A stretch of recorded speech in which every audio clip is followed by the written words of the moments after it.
Because sometimes I think we're going and going and going, and then we're not counting the costs that we're Yeah. putting on our body, our mind, and sometimes when it's we don't notice until it's too late. And I think that's the Yeah. scary part. So for people that are in leadership, and I think leadership maybe feels too, for some people that are not in like a C-suite level type of leader, they might feel like, okay, well, I'm not that kind of leader. But you're a leader in your community, you're a leader in your friend group, you're a leader in your home, you're a leader even without chief officer in front of your title. And so thinking about leadership in various roles, how can women, especially women, how can they tune into this body awareness so that they can lead and live well?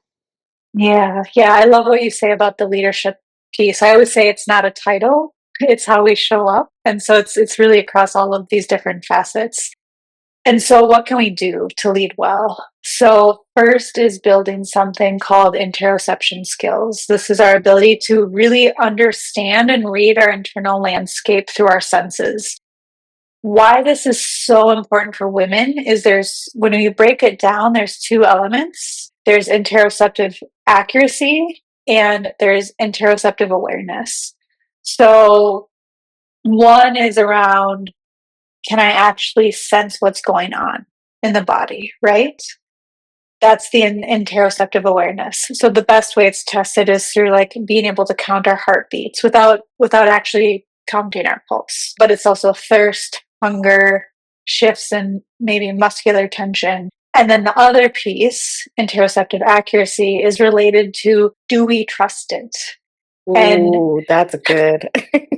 yes, and with women or female physiology, it changes. So when we look at the first half of our infradian rhythm, so that's our menstrual cycle, what we normally call it, so follicular and ovulation, we have better awareness. Once we move into that luteal phase, especially late luteal phase, we lose our trust in what our body's telling us.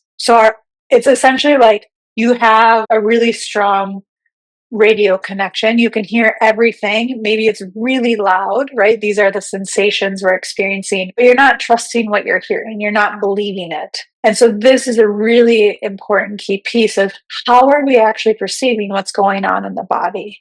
Because if we can't perceive it accurately, this is what moves into dysregulation and into a reactive state. So that's one piece. The other, which I've touched on through this, is really becoming aware of our infradian rhythm, our menstrual cycle, and how that impacts us, how that impacts our nervous system's capacity, so that when we show up, we can show up differently. So this is, what are the practices that I use to regulate the nervous system, but also, how do I design the way that I'm working? How am I designing my day? How am I choosing which relationships to cultivate when? So really pairing the two and understanding how they influence each other. So I'd say those would be my first two areas, is one, really getting to know the body, being able to interpret it effectively across the cycle, but then also bringing in the cycle to everything you do around the nervous system.